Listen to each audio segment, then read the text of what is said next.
Hey guys, what's going? Oh, what did I do to my eye? hmm Well, wasn't that fun? I hope you had fun over at uh, Redfish, Bluefish. Why is this so close? No. Yeah, there we go. All right. Craig, Drew, Ridgel, Dragon's Lair.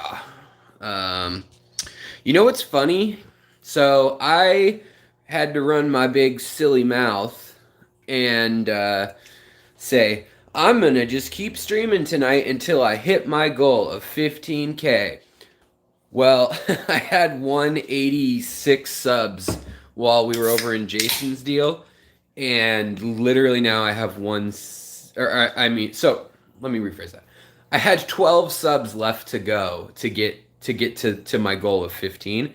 And it took away another like six or eight. I'm guessing they were bots. I also reported some stuff as spam, where you see like 15 emojis and they're like, I love you. Like, I want you to be my husband.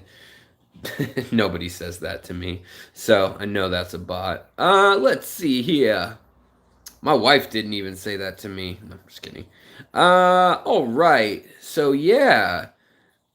Let's see here. Peplin, what's up?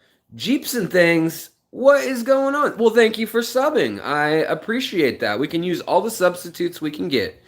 Um, Dragon Lair, Zen, Nature Aquarium. You know what's weird is Zen Ginger, Jeff Chambers, um, actually a bunch of people that I gave wrenches to don't have them. Anthony's Fishy Friends. Are you the one who's going live in like a half hour or 45? Anthony, I'm sorry if I didn't actually know that you were going live, and I feel bad now, and I probably will just go until you go live, and then I will disappear into the ether if that's what's best. Derek, what's going on?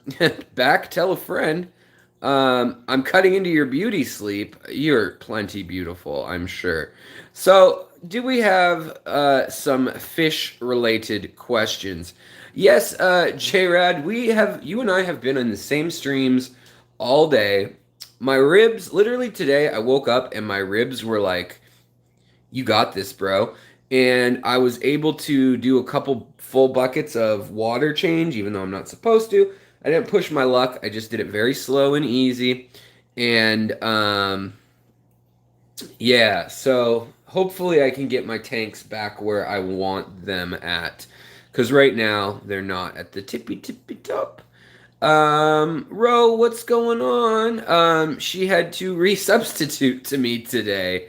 Well, I appreciate that. If you want alerts, click the little bell, obviously. If you don't, then don't. If you don't want to subscribe, don't. I'm not here to force you. I am pro-choice on all things. Like I can force you. On all things that way. I don't mean to be pushy. I'm excited. I'm just very grateful. This is going on literally right now is about 4 years since I started on YouTube seriously. And it really, really, it's been a journey. The first year, I think I got to maybe 400 subscribers or something. So it's been a grind and I love it. I feel like it's been a grind in a good way because it's a conversational channel, obviously, as you see. But it's also I try to do a good amount of nerdy research as well as banter as if you and I are hanging out. I mean, some of you know me in the real life, not in the digital meat space. But I mean, Jason from Redfish Bluefish, obviously, he knows me. We hang out. I know that guy. Him and I, we go to the same Albanian to get our fish, and yeah, I mean, he and I. This is how we talk, and that's kind of why my channel's like this rather than all edited. He is a classy, tech-oriented man, and that is why his channel looks like the Discovery Channel, and mine looks like the Blair Witch Project if you dropped your phone in a fish tank. Um, oh, beginner question. Great. I love these. JB, what do you recommend as a water softener? So that is, it depends on what your aim is, JB. The thing that I would definitely say is if you want to soften your water, as in make it more acidic rather than lower the TDS, then you can use leaves, oak leaves, maple leaves, mulberry leaves, obviously catappa leaves. They're a great one that a lot of people use. Soon, I'm hoping we get some days where it's about 40 degrees and just dry and sunny before the rains really hit here for the whole season, because that's when I usually fill up a couple trash bags of dry leaves. Now that being said, say you have a 10 or 20 gallon tank, you have an inert substrate, and let's just for the sake of argument say that your water is at 8.0. So that would be alkaline. That would be a point above neutral, and the points go up, get more alkaline, more basic, and the points go down, they get more acidic. Now, when you're talking about acids and bases and TDS and KH and GH, really what we're dealing with is, so your general hardness is everything in the water. Your KH is really your buffering power. If you want, everything in your water is your buffering power in a way, but your KH is your true calcium and carbon kind of.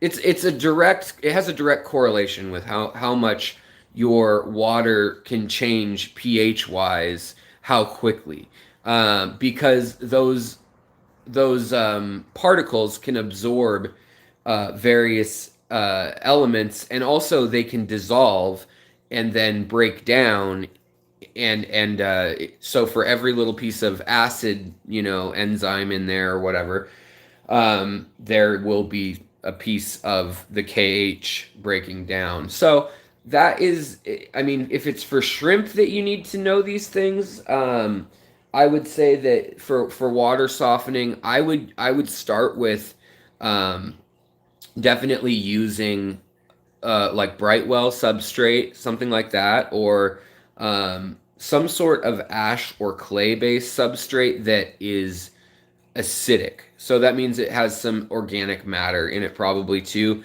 or it just has some, I don't know what it would be that's non-organic acidic necessarily in the clay. But Brightwell is pellets that are, if you have a tank, you put in a 20 gallon, you buy their big size bag, their 29.99 bag or whatever, you're gonna get 6 to 6.5 out of a neutral water tank.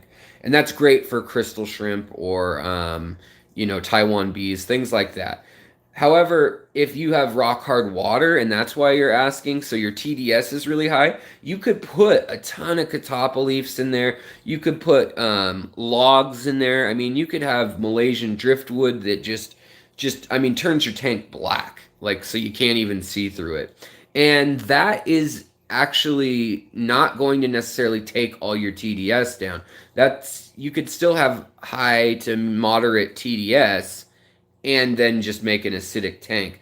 So if you really need to get that TDS out, because it's about animals like crustaceans that make their shells out of a certain compound that's in your water, then that's when you look at RO or using distilled water or rainwater, or I guess you could make your own still. But there's not really any substitute for getting rid of TDS when you say soft versus hard water. You can use things that absorb, you can use carbon, and you can add things that are acidic, which breaks down particles to sizes, basically, that are then, the way I like to describe it, it's kind of like dechlorinator. So sometimes you can actually, you have a big compound that's basic, and you can dissolve it, and by doing that, it has a free ion or whatever it may be that needs to happen for it to bond with something else, and it kind of just renders it not an issue anymore.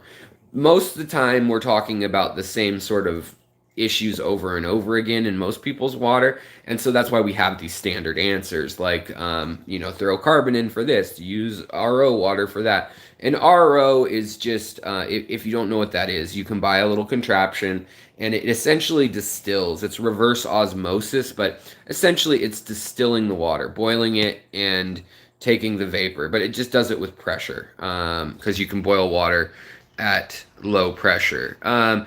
Also, let's see here. Red fish, blue fish. I wanted to say too. I was telling people, oh, we should go over there because we should. It was his live stream, and he had it scheduled, obviously. And I almost was going to be like, I heard he's getting some really cool fish in, and then I was like, oh, I shouldn't say that exactly. I should just be like, I think he's going to have fish there by the time I visit. So I'm glad I didn't take the wind out of the sails. I almost did, and I'm almost a dummy. Not that I would say anything more than that, but all right. So let's see here. Oh, you got to go. Meridial, well, have a good night, buddy. Don't forget to hit the likes, the thumbs up. Sure, yeah, hit that thumbs up. Logarithmic, maybe I'm wrong. Jeff, what were you referring to? I'm so behind. It's exponential too. Okay, I'm behind. What's up, Kenny? Hayden, hello. What do humic acids do for plants? Actually, that's an interesting question. It's not so much what do humic acids or tannins or any of those things do for plants. It's actually they're a byproduct of the breakdown of organic matter by bacteria and just by the degeneration of atoms and compounds. Basically, what would you call it? If entropy. Also, so it is a byproduct of how plants structure themselves and create things for themselves rather than anything that you would want to add for plants. Actually, it would make the water more acidic, which for most plants they don't want unless you have really basic water or something, alkaline water. You want somewhere between 6 and maybe a 7.5 or 8 is really where you want to be, with the ideal usually being around 6.5 for most plants. Now, there's some plants that like it hard and things like that, but they are, when we're speaking of tannins, that's for the fish more than for the plants. It's more a side effect of that. So I made a video called why does my fish tank stink, or what's that smell in my aquarium, this last week, and in that I actually talk about putrescine, cadaverine, trimethylamine, mononitride, as well as a few other compounds that happen organically. They happen when things die or when leaves rot. And that's where you get that. And it's not to say that they're good or bad. It's just they're part of the ecosystem and they need to be there in their right amounts. And different fish want different things. Like, for instance, wood cats really want tannins. Wood cats, they're going to want usually like a pH of 3 or 4 to spawn. And they want like black water. They live under logs in, places that are sunken forests. All right, let's see this next question that I get to here. Zen Ginger, how are you, my dear? Oh man, still wish they'd pay me, or just give me Dr. Pepper. Question: tannins, if they are leaching into water, is it doing much? I was under the impression that it didn't do the same thing unless it reached a certain temp. Yay or nay? Actually, I haven't heard anything specifically about that. I could be totally wrong. I don't know of many fish that live in cold, tannic water. And by cold, I mean under 50 degrees. In fact, I can't really think of anything other than maybe some catfish in ponds around, like here in Europe. So I don't know what the case is with that, but I do know that um, the tannins. I mean, what happens with water, as you guys know, is the hotter it gets. Well, it's a curve that doesn't make sense, like most atomic elements. So it water as it freezes expands, but as it turns into a gas, it also expands. And but as it's a water, it is densest. So it's kind of a weird one.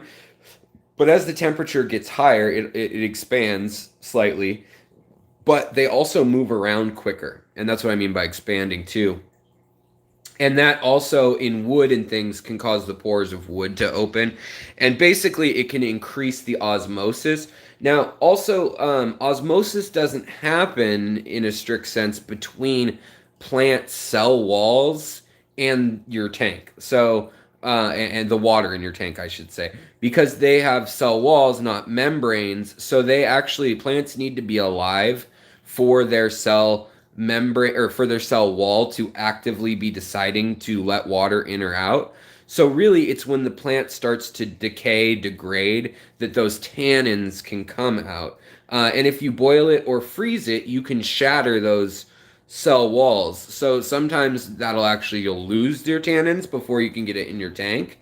But other times, I mean, if you were to put a piece of driftwood outside, let it freeze, and then toss it in your tank, you might get more tannins off it right away. You're also going to get more cellulose, and then you're probably going to get what we call white water or white scum, whatever you want to call it, white goo fungi, which is very common. Water rot, white water rot, which is just it eats cellulose. It eats the cell walls and the substance that plant cells are all made of. So yeah, let's see here. Dragon Lair says tannins contain fulvic acid, which lowers pH and is beneficial for fish. Totally. So much great info, worth that free subscribe. Great stuff always. Tell a fishy friend. Well, thank you. Drench says, I'm collecting oak leaves, acorn caps, twigs, alder cones, birch cones, like a fiend right now. Yeah, those are all great things. At our local fish club, we have kids that are, they've picked up what fiends we are here in Seattle. And so they'll come around with little baggies of alder cones to raise money for school, like people would do with like Girl Scout cookies. So we'll have like an auditorium with 300 people, and there'll be this little 5-year-old kid who's super cute, and parents are sending him around with little baggies of alder cones. I swear, like I've literally met up with people to give them like 3 or 4 baggies of alder cones or catappa leaves or root tabs. I'm just waiting for the day that I get pulled over and the cops are like, all right, what was that? We saw the exchange. So yeah. Drank says, I love chatting about putrescine on a Friday night. Yeah, I told you it was going to be a partay with an AY. Went to the Duwamish River for salmon fishing. I ended up catching a few small river shrimp for my tank. Same size as cherry shrimp and tuxedo koi guppies. Made a snack of them. Yeah, tuxedo koi guppies definitely will do that.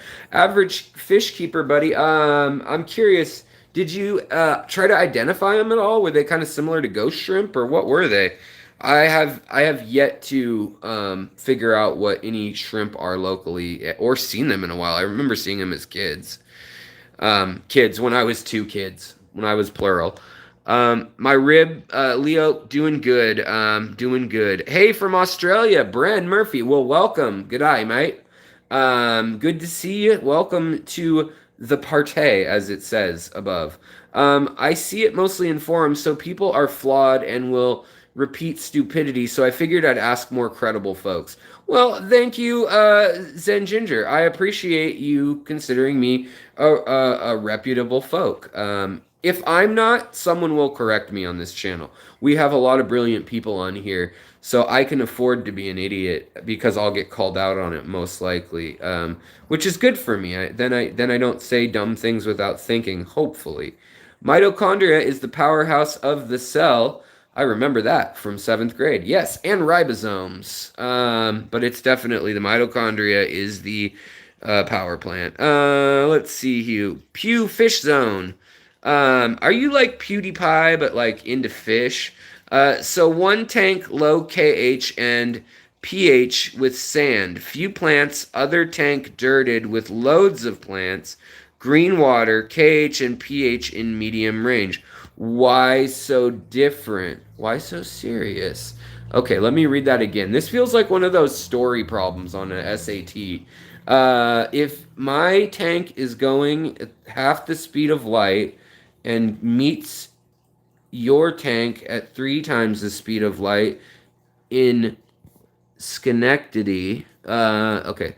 So one tank low KH and one and pH with sand. So low pH, so it's acidic and it doesn't have any minerality to it. It's got sand, which is inert. It has some plants, so those plants they could be degrading and making acidity, so they could be lowering that pH. They're not releasing a whole lot of heavy minerals or anything like that when they do degrade. Bacteria eats that up and uses it itself, so that gets kind of tucked into the substrate again. And even like iron and things that are in the plant, that gets dismantled by, you don't just have nitrifying bacteria. You literally have hundreds to thousands of bacteria species in your tank, and they all play roles. And as your tank gets older, it gets more and more species, and they eventually kind of settle into a happy medium.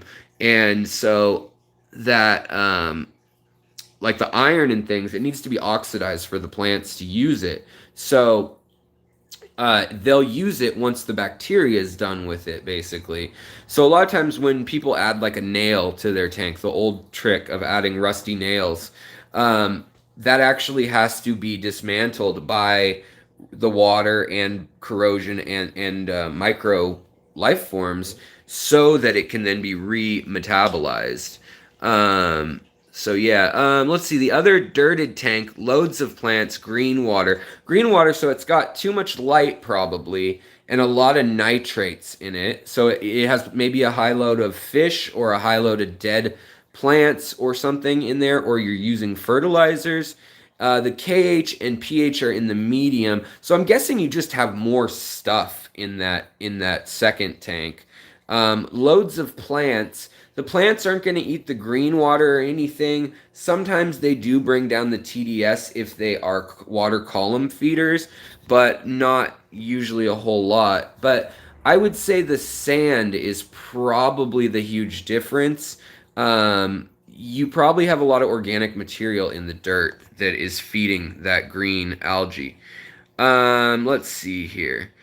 And if you guys could, I would so greatly appreciate it that you could say at Secret History or at Alex. It just helps me see the comment because I know you guys are helping each other out, which is great, and I appreciate that also. And crosstalk is all good. So yeah. Kevin, hello. Let's see here. Some other species that get your average fish keeper. What was your first question? Did I miss something? No, I don't think so. I'm seeing the question though of some species that get around 3.5 inches. Lipstick gobies, Congo tetras, some gouramis. Some get way bigger than that. Some stay smaller than that. Wild bettas, angelfish, flying foxes, Siamese algae eaters, several barbs, any sort of hill stream trout. A lot of loaches will get that size. There are and a ton of cichlids are in that kind of range, and lots of rainbow fish are in that 3.5 to 5 inch range. So. Paul C., how's it going? Watching from Australia. We got more and more Australians coming in here, and I love it. You Kiwis are my favorite. I know Kiwis are from Christmas Island, guys. Gosh. From seventh grade, okay, you guys are talking about chemistry, science. Minerality? I think it's a word. If it's not, it should be. Um, you know what? I actually, like, when I was in pain during the rib thing, this has been bugging me during live streams. I see it during live streams. I I'll have to go back and look at the videos, but I don't recall this vein showing in my forehead. And I have been so stressed the last few weeks when we lost all our bids on a couple houses, and then we were just trying to figure out some financial stuff, and my teeth are garbage after the lightning strike, so I need to get dentures basically, and so we're putting posts in, and then probably gonna wipe out all these teeth that aren't, some of them aren't real anyways, but these ones are. Why would I pay for those if they were fake? But in any case, just looking at finances and stuff, and then also I decided the whole membership thing on this channel has also been plaguing me. We talked about it on Father Fish's channel this morning. He's doing it too.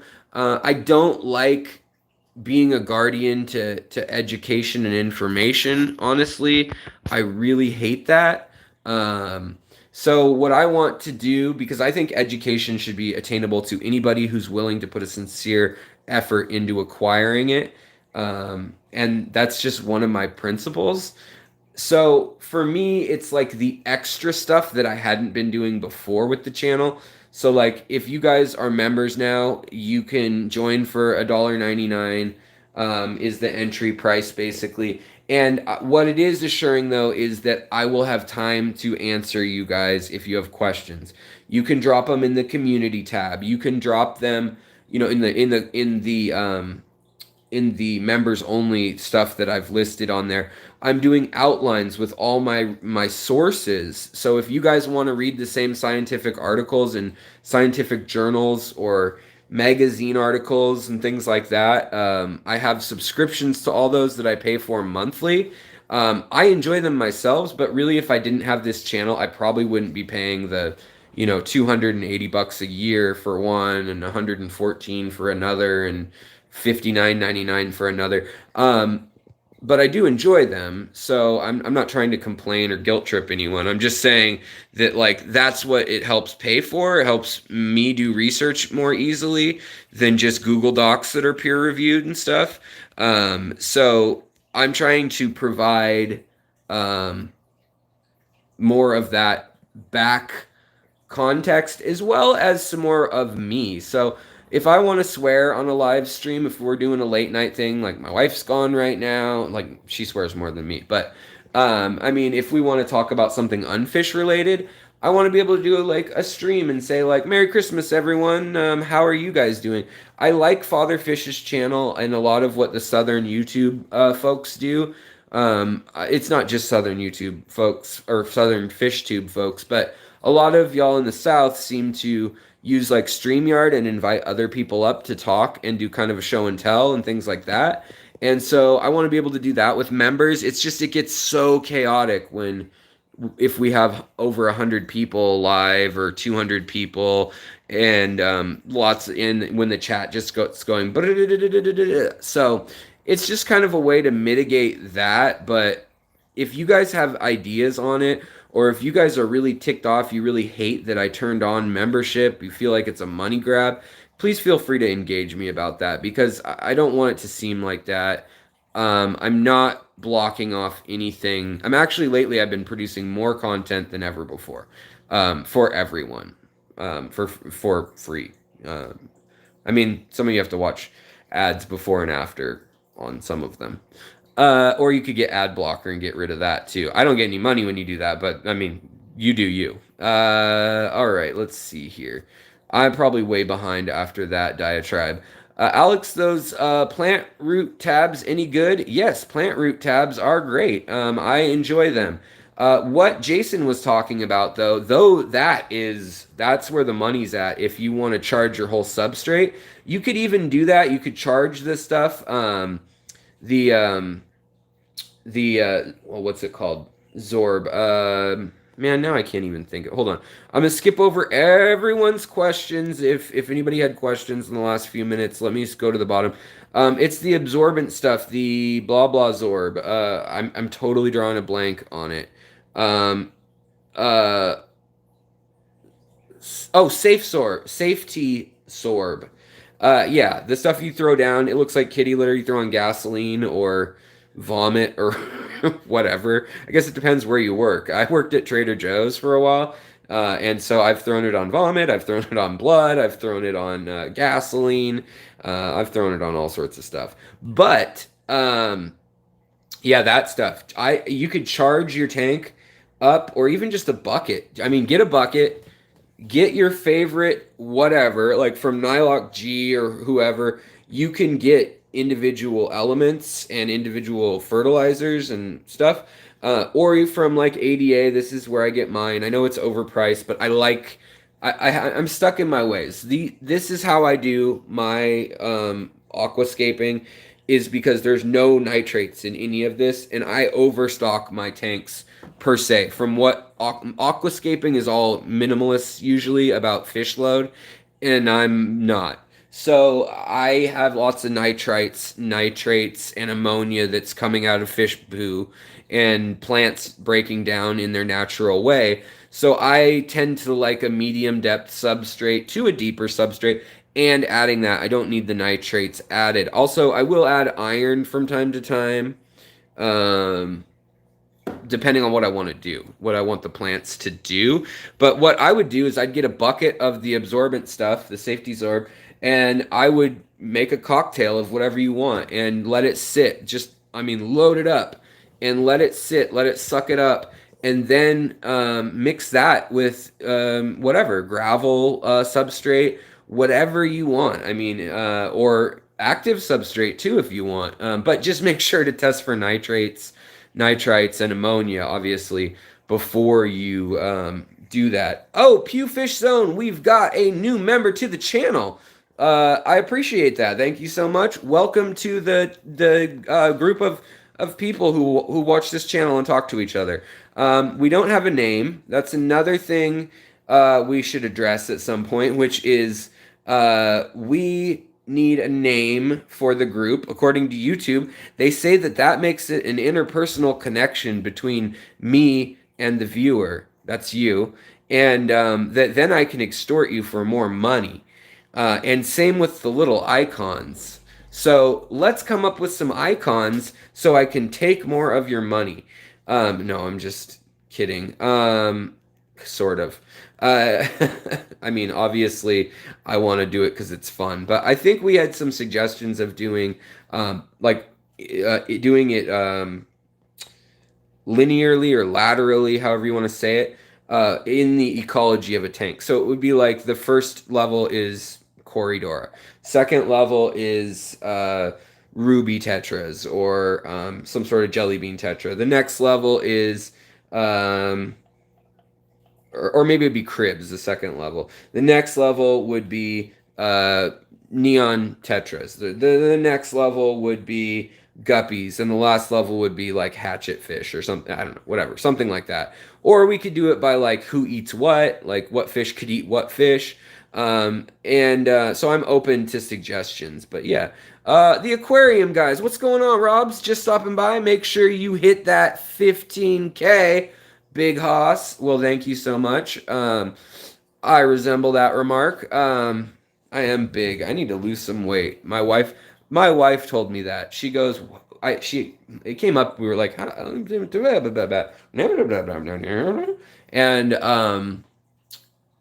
it came up that she's lost weight. She's been showing me up since lockdown, and I've been apparently eating my feelings. No, I've actually started steroids for my lupus, and then also for some hormonal stuff and testosterone. And so I've gained weight. I need to be working out. And with the ribs, I really wasn't working out, but I need to be lifting weights to get muscle instead of fat. But in any case, I set her up with this, and she's been doing all this hard work, and she looks great. Love my wife. But she told me how much she lost, and I was like, wow, that's funny, because that's exactly how much I've gained since January. And she looked at me, and she's like, that's fat. And then she like covered her mouth and was like, oh my God, I didn't mean to say it like that. Like, no, I'm sorry. I'm sorry, honey. I love you. And I was like, I know, I'm fat. So, yeah, I need to lose some weight. Any case, back to fish. What was the lead weight question? Oh, the Life Aquatics with Alex Zissou. I love that movie. It's so bizarre. Let's see here. Lowest level pea gravel, highest level ADA Amazonia. Love it. Yeah, she has a cotton candy bike. She doesn't need to be manly. Steroids are no joke. Yeah, I feel you. So, in case you don't know, I have lupus, as well as you guys know probably. I'm the dummy who got hit by lightning, too. But my pituitary gland there's a piece of my skull pushing against it, slash in the tissue of it, and there's no blood flow when they do the contrast dye MRIs. So it hasn't been producing any of the key like six progesterone, estrogen, testosterone, like hardly any. You produce some in your gut, some in your thyroid, some in other lymph nodes and things. But most of it comes from your pituitary. Well, actually, a chemical called luteinizing hormone comes from there, and then it tells other places to make it. But regardless, for the last 2 years, part of my energy issue and things like that is because of that. Like today, I literally took my testosterone 2 hours ago before the live stream, and I had a nap today, so I'm feeling real sharp, real foxy, real squirrely. Name some small rodent or canine. That's how I'm feeling, and so it makes a big difference how my mind works. You wouldn't think that it would necessarily, but because of that, for those of you who can sympathize with chronic pain or autoimmune conditions, injuries, things like that, uh, I have to be on off and on prednisone a bunch, which is not the best thing ever, or dextromethasone type things sometimes, hydrazine, and then also methotrexate, which is a chemo drug that suppresses your immune system. Because basically, my immune system thinks that my own soft tissue and skin is an allergic reaction. It is an attack. It thinks it's a pathogen and it goes nuts. So that's an easy way to think of it. Do I smell colors now? You heard it's a thing. Um, well, I okay. I can, but I have to take an awful lot of humic acid for that to go on. Um, and so, hey, Fish Dreams. Hey, Spirulina. Fat is fab, but feeling good in one's body is the best. Yeah, sure. I agree. Everyone should do them as long as they're able to get around and do the things they want to do, right? Um, what's my go-to aquarium heater? Let me get that question before I get other things. But I have to say, the steroids, like literally, those like when I have to go on a mega dose of them because like I'm getting like liver swelling or something like that, like inflammation, um, or eyes are swelling or whatever. I'll have to take a whole bunch and they do a taper. But that first few days, I can hear like a fly in the room, and then I hear it land, and I can hear it walking. It's like I have super hearing. Like you asked about synesthesia, which is the crossover of senses. I actually have episodes about lightning and the aquarium, and then I have another one about which is pretty fascinating. Did you know that all nitrates either must have arrived from meteors or they're created in lightning strikes in the atmosphere? That's what breaks up nitrates and other nitrogen based compounds into simpler forms. Like ammonia and things can be split in the atmosphere down to their down to atomic ions and things like that. And same with like a lot of ozone and things like that can be created. So there's some videos I made about that and how the storms are also created by dust from Africa. So the Sahara has major dust storms called oh, now I'm gonna forget what they're called. Is it haboobs? I'm not trying to be funny. Um, there's a big name for this. It's not hoodoos.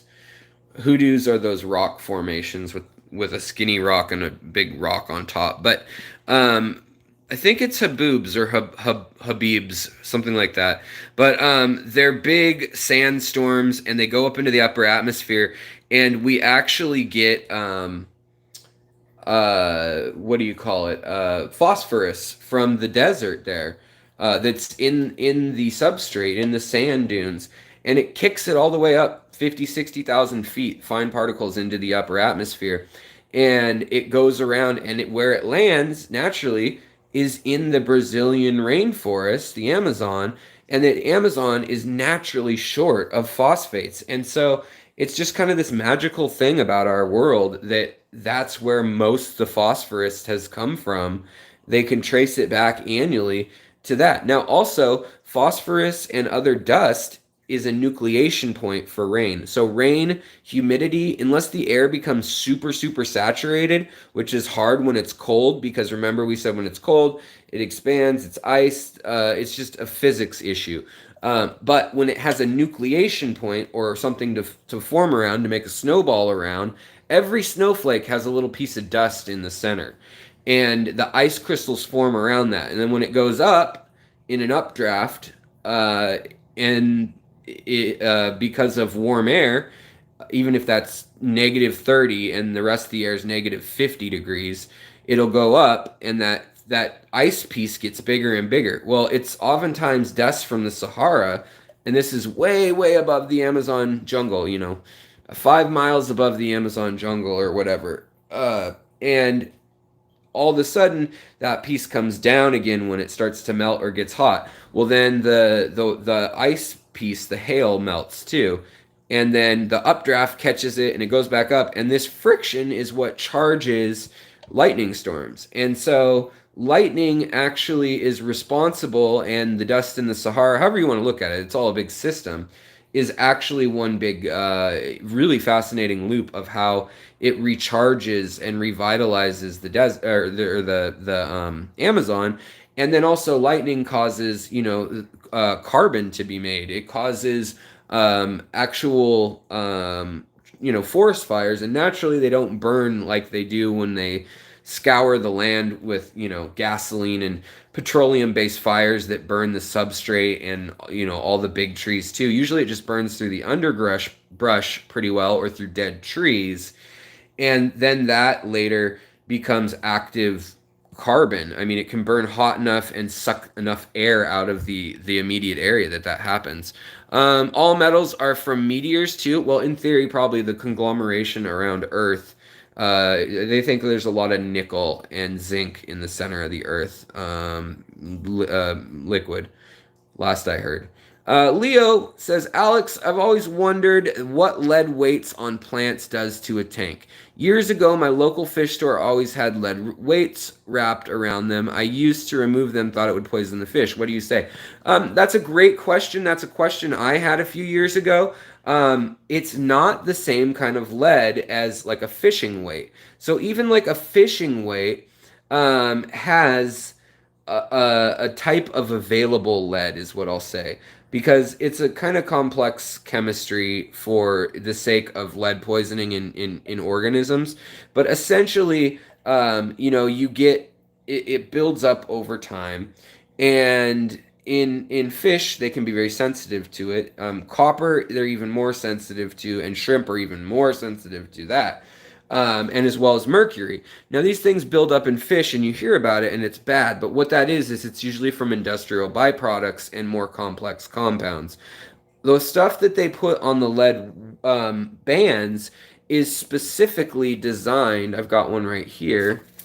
It's not the dull lead that you're used to seeing. You see that? So it's actually mixed with either like zinc or nickel or some other metals. There's a lot of different things. Carbon, they can mix it with different things, but you'll also notice it's not nearly as heavy as pure lead would be. So it's kind of lead, like pencil lead, in that originally, I mean, that was always graphite or carbon. But I mean, they're lead weights, but they're not real pure lead usually. Leo, I'm not gonna say it. Drench, Okay. But yeah, a spirulina, you have misophonia. Um, I'm not going to repeat your comment because I am not spirulina. Well, maybe I am. I mean, I don't know who you know, but I'm just trying, and I hope you guys are having fun chatting with me, and we're all just doing us. There's a ton of smart people on here, and we all help each other.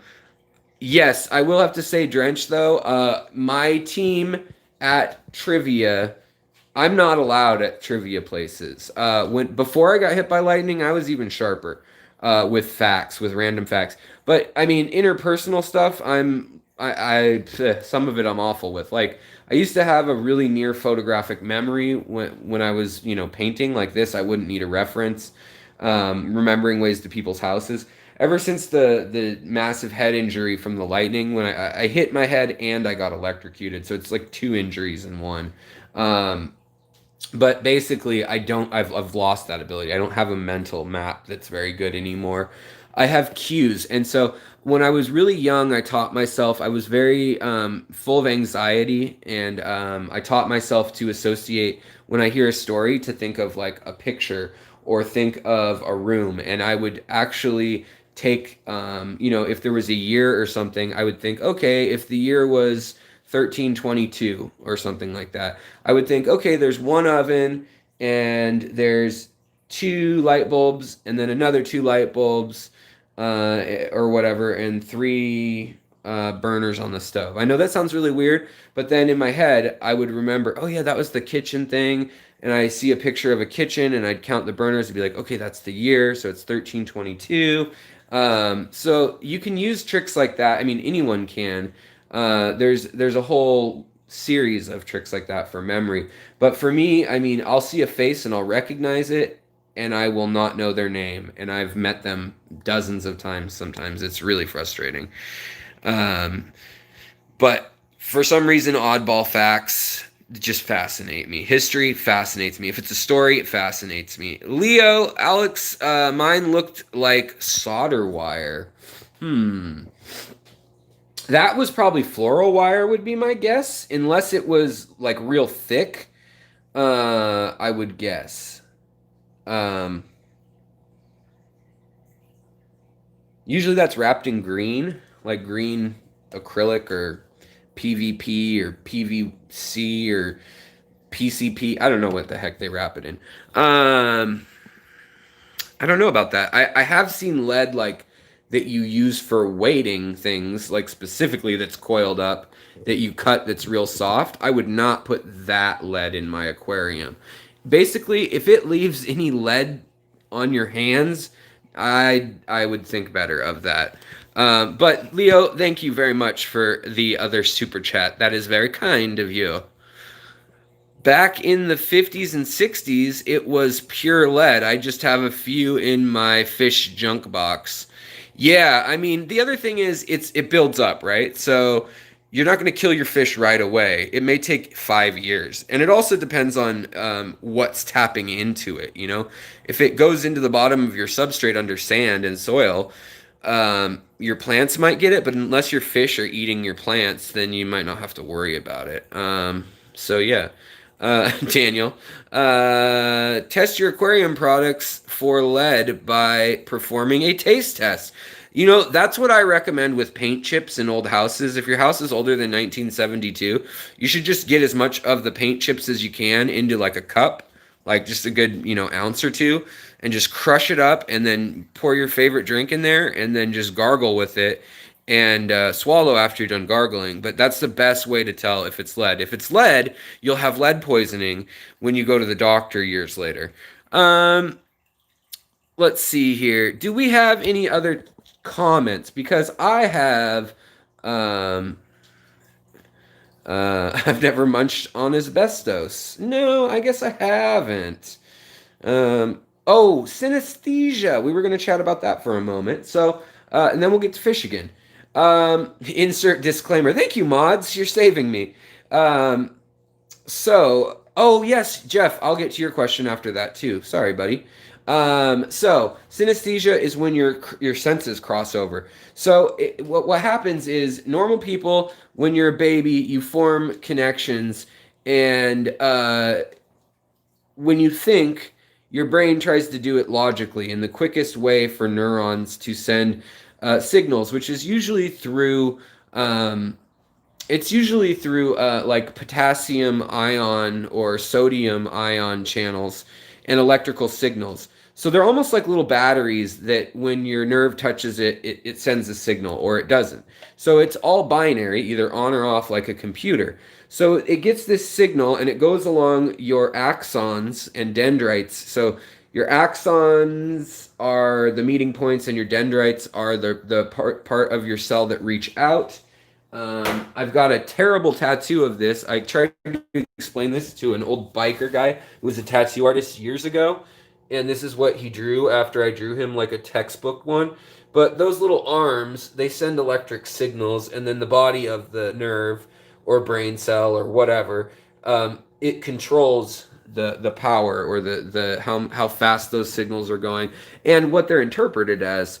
And when you're thinking in your head, you got this, billions of them in there, or millions of them at least.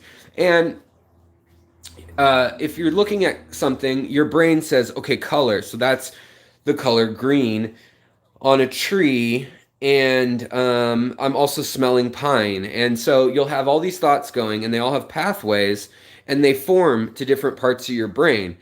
Well, what happens when you get electrocuted, or sometimes just people naturally are born this way, is you have this thing called myelin sheaths. And myelin is the stuff that is around those connective wires. And this is what people with Alzheimer's and Parkinson's don't have. They don't have myelin sheaths. It's deteriorating and falling off. And so when that myelin sheath goes away, it happens during electrocution if it happens for more than a second, or higher than a certain temperature.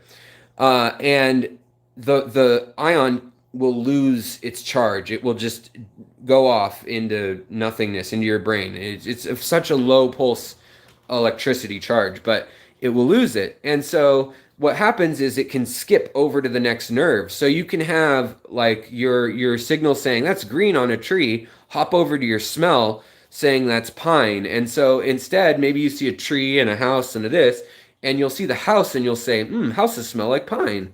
That's kind of the gist of it, but it's when your senses cross over.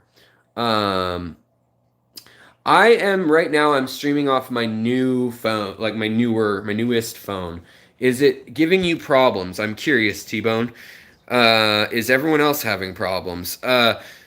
But after I got hit by lightning, long story short, yes, I had synesthesia for three or 4 weeks. I could taste music, and I could see, every sense was crossed different sorts of ways.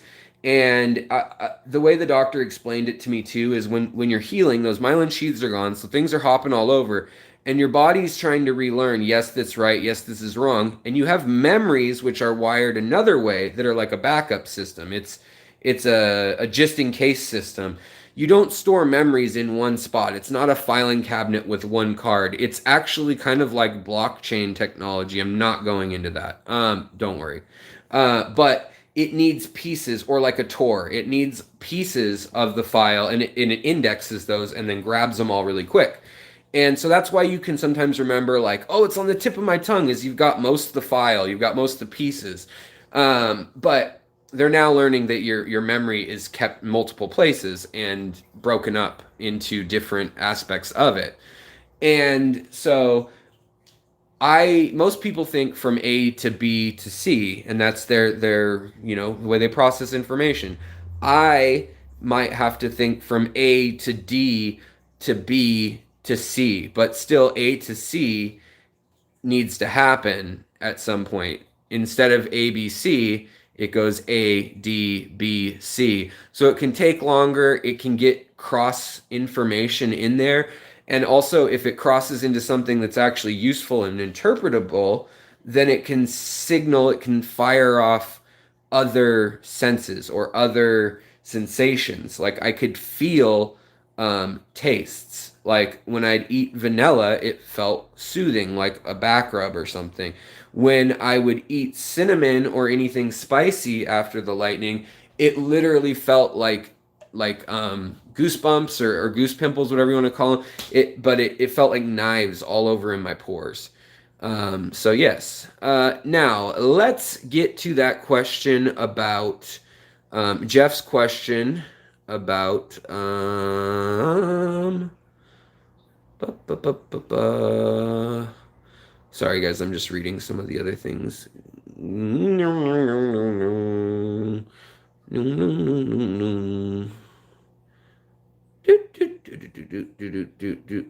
Lateral thinking is associated with creativity and liberalism. Okay, cool, Jordan Peterson. I'm sorry, I'm just giving you a hard time. Uh, he has a whole thing about that. If you're into sociology, uh, where did Jeff's question go? I've already forgotten it. I'll find it. I'm almost there. Oh yeah, tank mates for a fancy goldfish. That is a tough one. So I have a couple things uh, where I pretty tough to keep fish with the goldfish. So goldfish, other than creating massive amounts of poo, um, they also create massive amounts of ammonia from that poo. Uh, they're kind of like stingrays or pufferfish. They're just messy. They eat anything. They're the pigs of the water.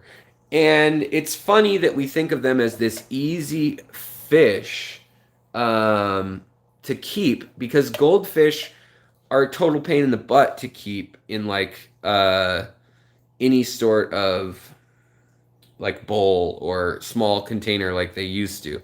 Yes, they will put up with it because they're also tanks, but that's not how they should live.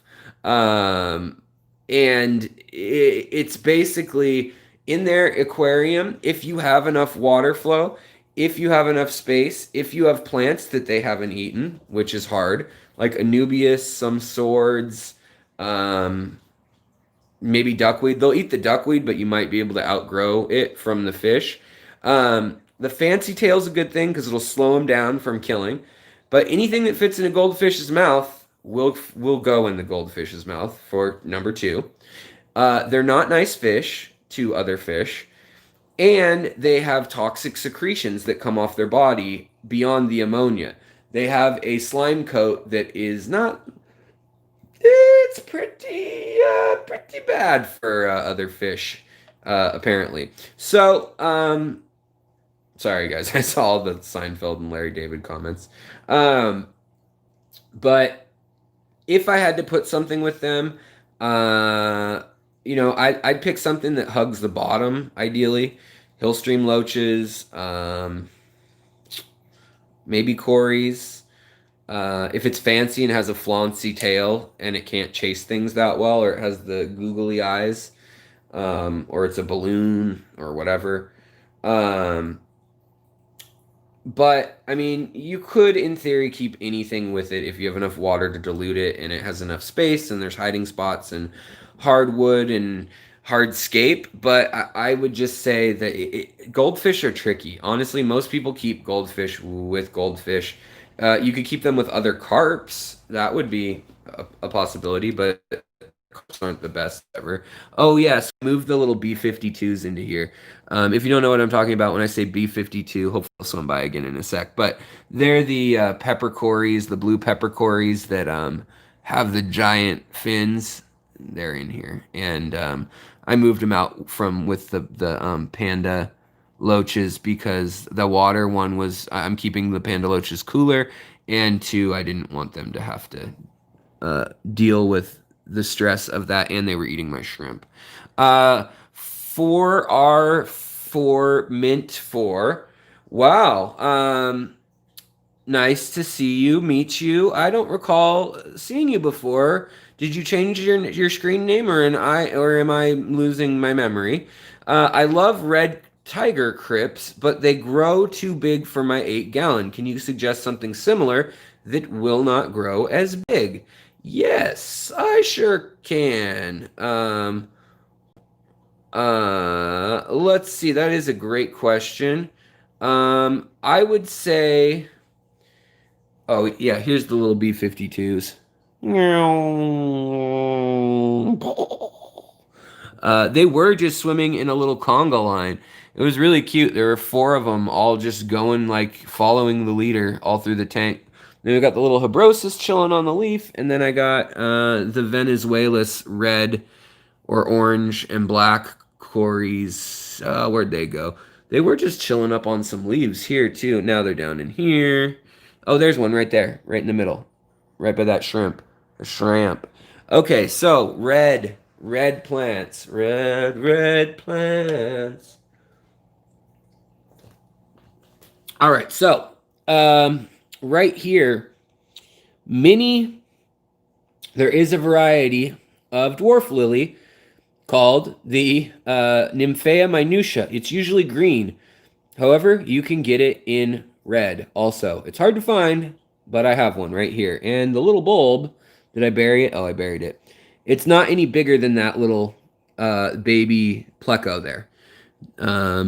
Another great option, I would say, if you want that look, it's a little tricky. I would say you could go with something like this under highlight and CO2. This here, Ludwigia hybridized lacustris. From above, I'm trying to see if we can see it the way it looks from above more. It kind of does this like the Rotalas do, but you can see how long the leaves get. Also, Ludwigia palustris is a shaggier plant. It kind of does this, but it's red. It's not as sparse as the crips are. Ooh, there's a good orange Venezuelas right there with the blue cheek. Yeah, so I would say that definitely. Those are some options. Let's hop downstairs real quick. I hope I don't lose anyone with the reception. But let's hop downstairs and I'll show you another few ideas for low tech. That tank up there is technically high tech, but I haven't had any CO2 in it for weeks now. Another plant that I like, I mean, there's other crips. So you can get Crip undulatus that's red.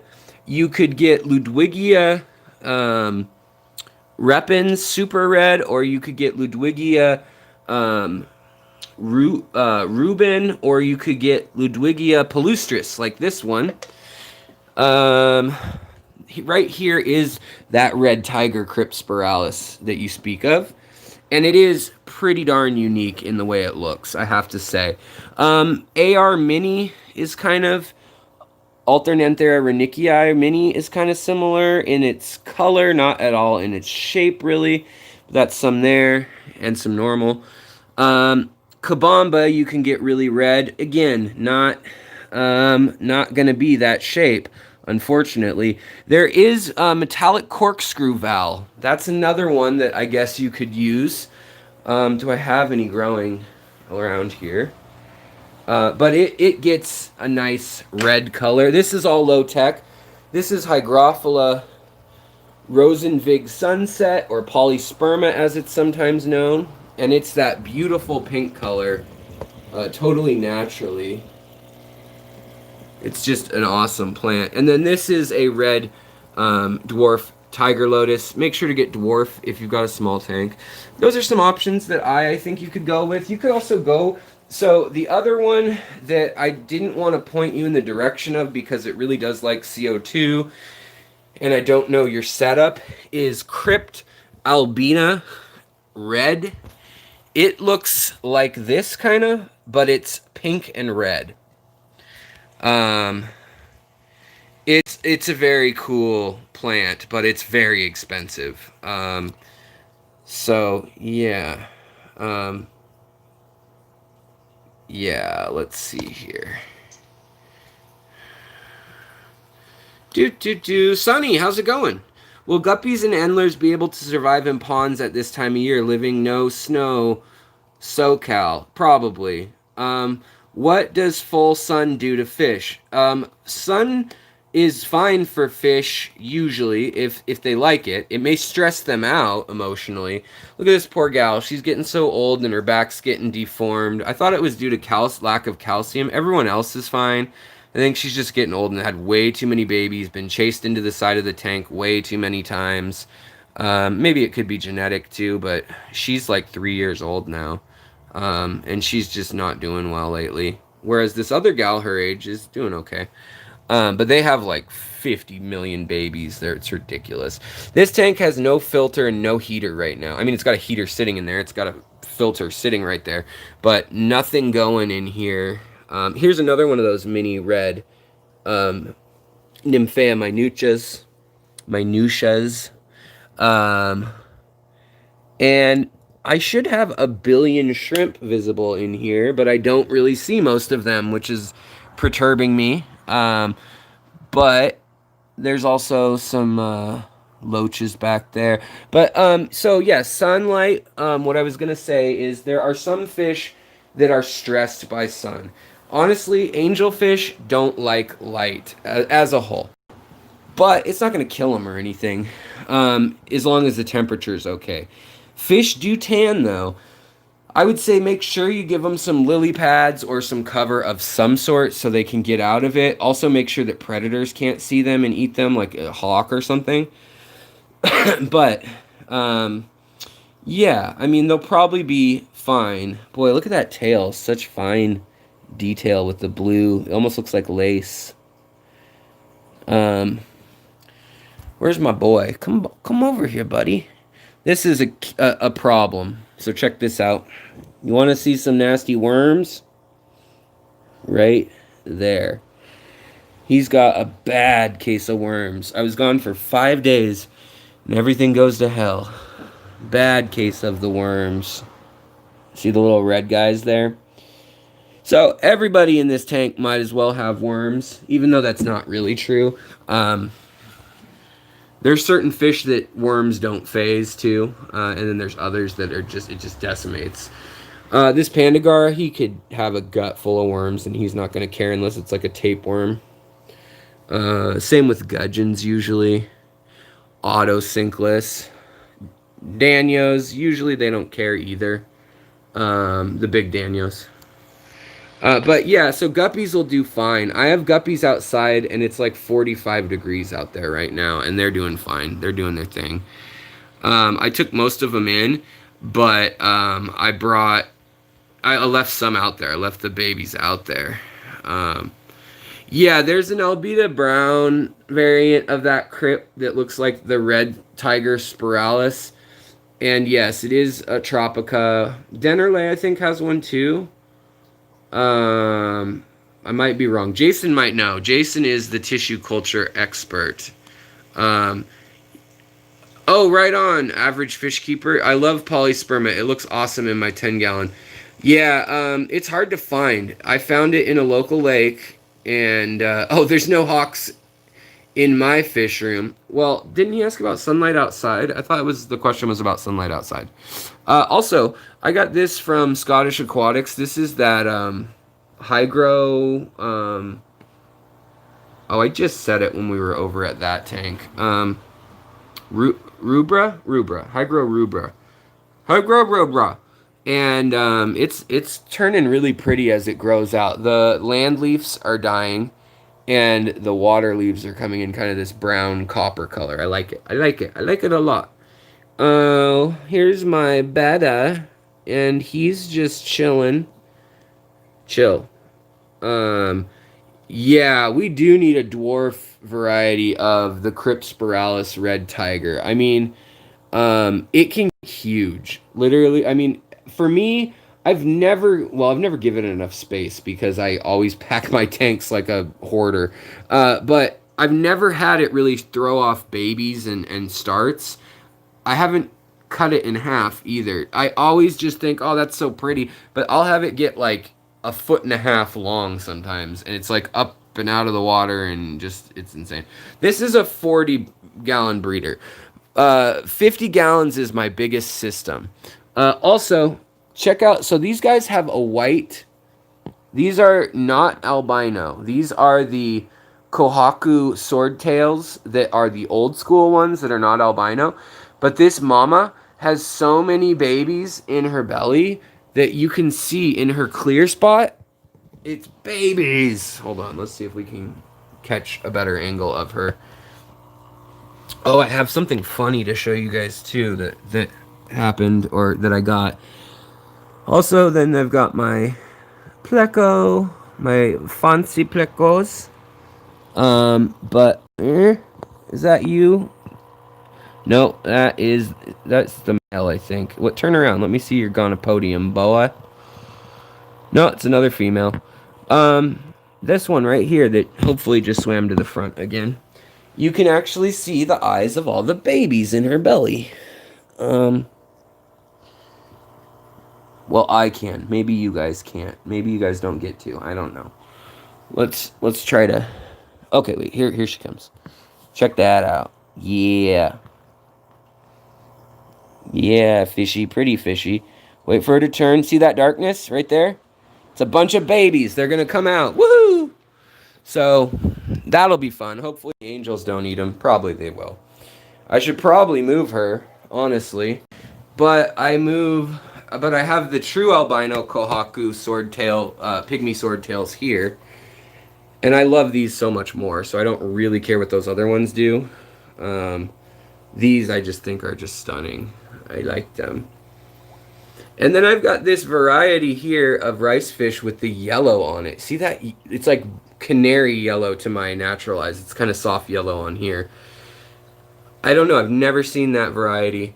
I've never seen it on the other ones. But this is the only male in here. So I hope that when these little guys get bigger, that trait passes on, and then I can cross them with the redheads. That would be just great. Also, if you were watching the other day, she had a bunch of eggs. She had a bunch of babies. And we left off on this note. I've had also some little Red Riding Hood babies. You see they've got the red on them, obviously, hence the name, like these ones. And I've gotten them breeding pretty true. Pretty true. Oh, you know, if you don't know about Crypt Pink Panther, Crypt Pink Flamingo, those are great options. I find they do best in like sand, like real crappy substrate. Whenever I put them in nice ADA substrate, they just disappear on me. They melt. I don't know why. But there were baby shrimp. Oh, here we go. No, that's a fish. There were baby shrimp all over this glass when we went to Jason's channel, when we all moseyed on in a Congo line over to his channel. I don't know where they are now. But there were baby shrimp over here, and there are a bunch in here. Maybe we can annoy some things by doing this. This tank is getting old. This tank here. Oh yeah, I have leopard ram's horns too. So these ones I have been oh, there's one of the baby shrimps. Just went by right there. So I have opalescent albino or pink, and then I have gold pink. They've got kind of a metallic gold as they get older. They need a decent amount of GH. Like I don't know what mineral causes it. It might be iron. It's definitely not like copper or anything you'd expect. It's giving them their gold color. Gold in nature often manifests as black or a rose colored color, pink or rosy. What was I gonna show you? Oh, the leopard snails. Maybe they're up here. Yeah, they're probably up in here. So I've got some that are the true ram's horn that really look like a shofar or a ram's horn. And then in this same tank, there are leopard ones that I've just kind of selected against because they're the common one in our area. Also, you can see there's all these little new gold ones that I'll move. They're not albino though, but I will set them aside. I will give them some special treatment. But yeah, this female, she's just not, I don't think she's old enough to be pregnant either. These were originally, I've had them 5 years now. These are Lucas Brett's rainbow endlers. I bred them into spade tail endlers that were just blue, purple, and white colors. And now I'm trying to breed the black line back in and make them spade tails because I made them into lyre tails. Um, yeah, also there's a sparkling gourami. The only one left in this tank, the pea puffers ganged up on him and just shredded him, which was sad. Happened all of a sudden after months of them getting along. Also, all those lined dwarf barbs are back there. Oh, now they're right here. Hi, guys. I can't wait to get them. They school so tightly. They're almost as good, if not as good, as Rummy Nose Rasboras, which are renowned for their tight schooling. This is lots of algae. There's no substrate in here, and I hate this filter. It's not a good filter. So I need to get a new filter for this, maybe a hang off the back. This tank was supposed to be a breeding tank in theory, and it kind of is. I mean, everything in here has babies except for the barbs. But I'm kind of, I don't know. I'm over it. I'm tired with it. Same with this tank that doesn't have the filter. I'm kind of over it. I kind of want to do an Iwagumi scape with actual just rock and very limited plant life in there. I never do that. I always say I'm going to, and then I'm dumb and I'm like, oh, you know what? I'll just stick a plant here and a plant here and a plant here and a plant here. Also, I had a trumpet snail flare up in this tank. That's a tough one. You don't really have to overfeed your tank for trumpet snails to sometimes go nuts.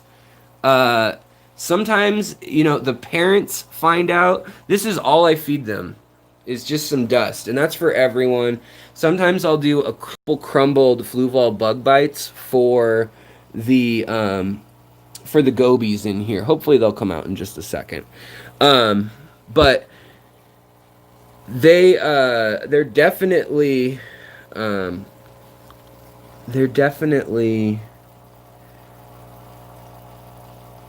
eat, like, the parent snails are definitely getting the signal. Make babies, there's food, and there's not enough for them. Jeff, I could live on dust for mostly about 6 months. Yeah, I've definitely done it. Oh, another interesting thing's going on. One of my guppies is platinum. Can you guys see that? It's like silver and white compared to all the other, they're actually endlers, but yeah, so I'm hoping it's actually a platinum. But I don't know. It could be some other weirdo. Also, power heads are still in here. Real slow right now. Not by design. They just got clogged, and I haven't unclogged them today. Where is it? Where are all my gobies? You guys were out an hour ago, and now you're just standing me up. I'm just whistling Dixie alone with my 61 friends. Smash that like button. We're at 57 likes. I figured I'd say that.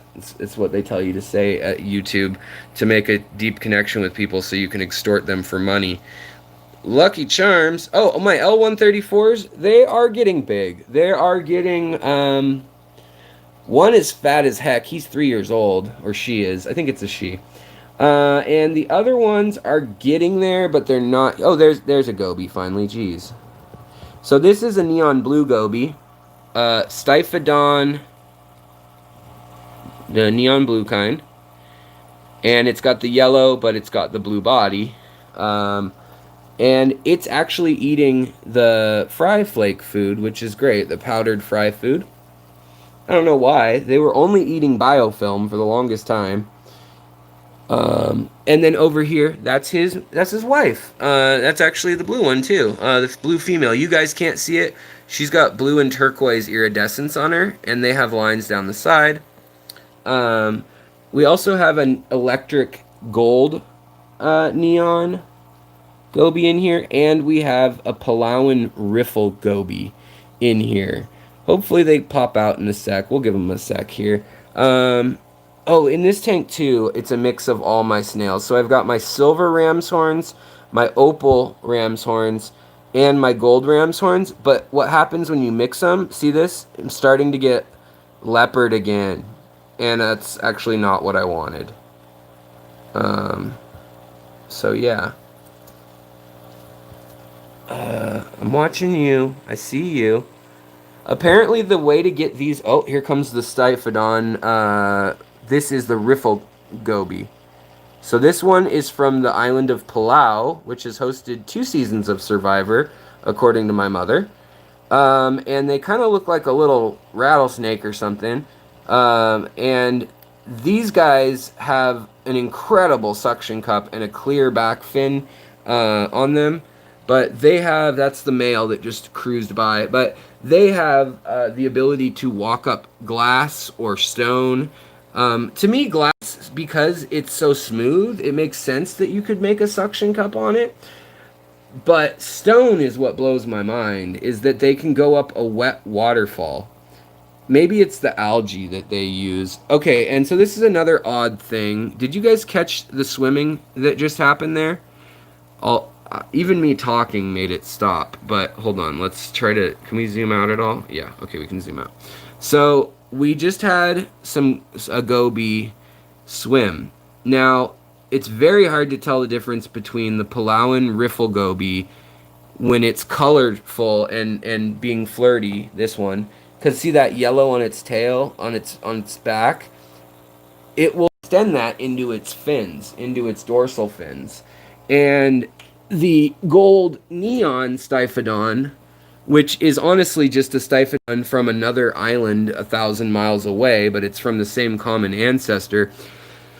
This guy usually will skirt across the bottom. They have a pelvic fin. Okay, here we go. They have a pelvic fin, or a pelvic bone, that lets them have almost like a little grasp at the back. Whereas these guys don't have that. They just have the grasp in the front, the suction cup. And so they swim like a pogo stick. So kind of cool. And here you can kind of see the real beauty, maybe a little bit, of the Palauan riffle goby.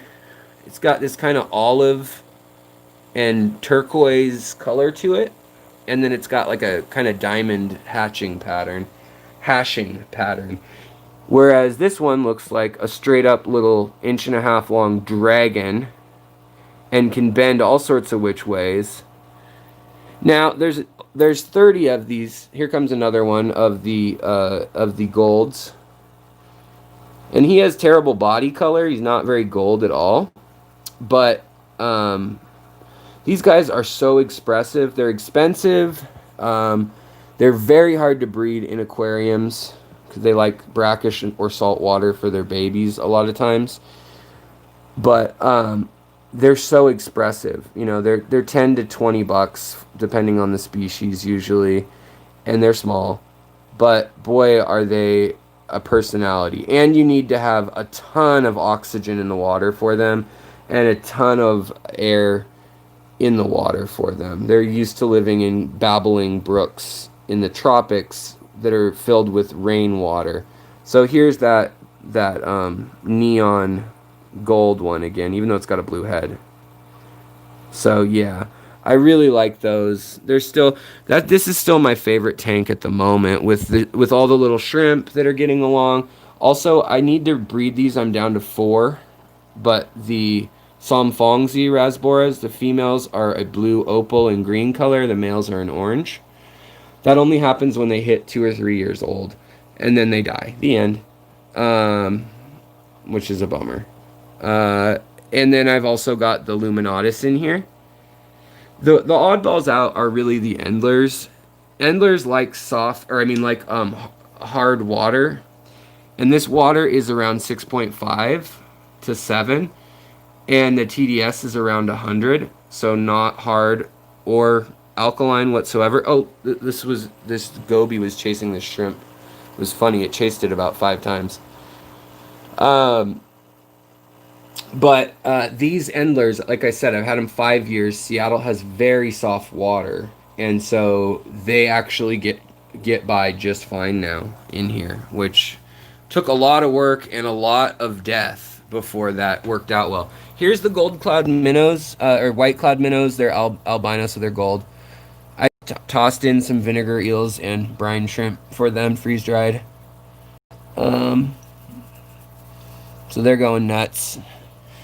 And my favorite, second favorite, tied for favorite, are the panda loaches.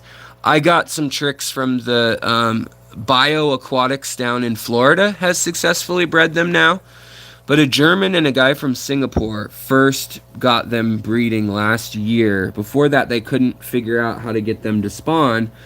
And it turned out that what it was they took a pen, like a Bic pen, and they put it in the substrate straight up and down, and that mimicked these they're like wormholes that are in the substrate in the creeks they live in. There's these dumb worms that eat baby fish, but for some reason these guys think it's a good idea to raise their young in there, to lay their eggs in these tubes.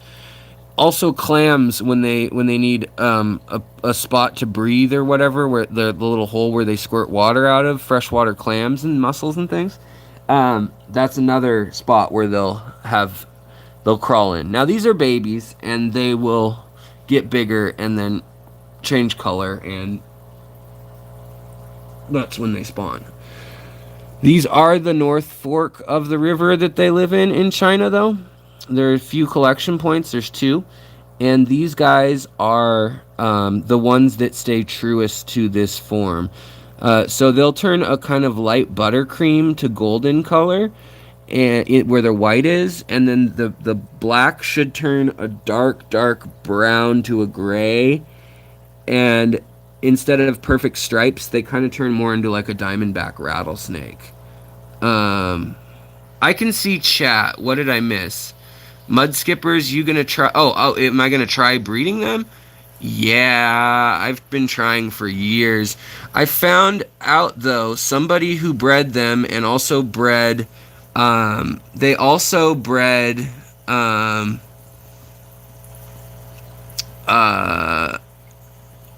do you call them? Oh, a desert goby. They're from Australia. Dessert goby, like ice cream?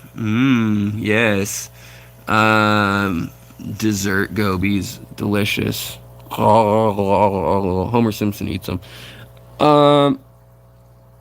These are Lucas Brett's best blue line shrimp that he has. However, I love his shrimp. I don't want to talk bad at all about it. That's not what I mean to do. But I will say, yes, they are as good as blue shrimp I've ever found. But they do have, you can see, they do have some slight, like, darkening spots and stuff. And almost all that I've ever found do. And if they don't, they've probably been selectively culled by, they've been curated, which ones you're seeing at the shop or whatever. So let's try to get some more shrimp showing. Here we go. Beautiful blue colors, but as you can see, like that one's dark and has almost green to it. Some of them are almost black. And so I've been separating dark from light, and also there's a tendency for them to want to create blue Rileys or Rillies, like that one back there. And so I've been also having to cull those. I've spent 5 years culling these now. Oh, man. You guys, you know what I gone done did? This is what I like, is when this is a young male, it has translucence in the body, but a nice blue. This one just lost its coat. You can tell because it's shiny. No, all Neos do not need to be culled. Some are good enough grades that you can just let them do their thing. See this one here? This one has black banding, or dark blue banding, I should say, like a Riley or Riley would. What the heck is it doing? It's like going nuts against the surface. Snails are too. Is it fighting like a planaria or something. I don't know what it's doing. What are you doing? Now you're chill. But yeah, so no big deal. I mean, that still would be considered high grade, but I've been working on them even more than when I got them from him, and there's still work to be done. There's always work to be done. Um, so I just did something dumb. I have this big bucket of wastewater that I hadn't been able to carry out due to said rib problem being broken. And look what I just did with my armpit.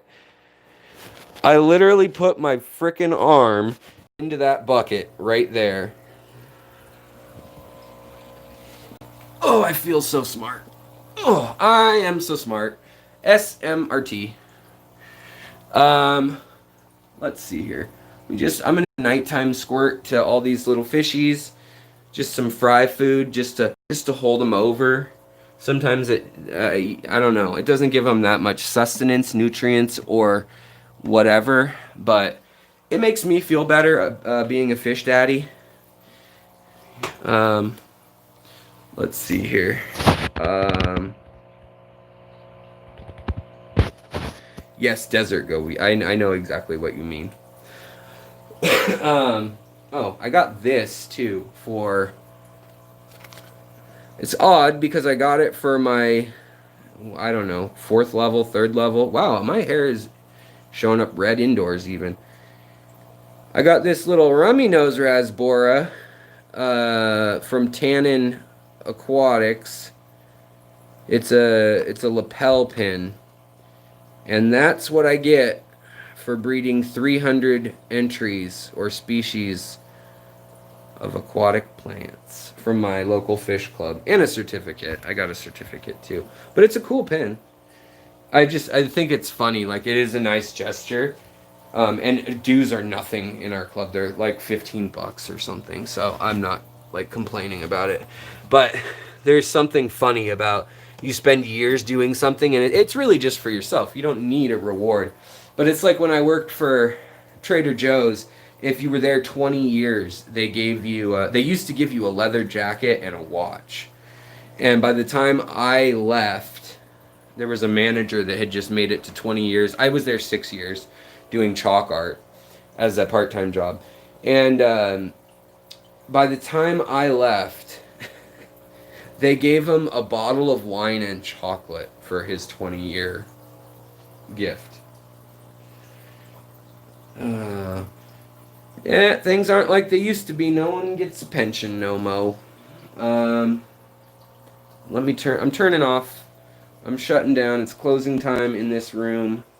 I'll let them eat first, but it's closing time. They don't have to go home. They can't stay here. I actually drain these tanks at night, every single night, and tell them to get the hell out. Let's see here. Let's go back upstairs. Man, my armpit's all wet and smells like duckweed and fish poo now.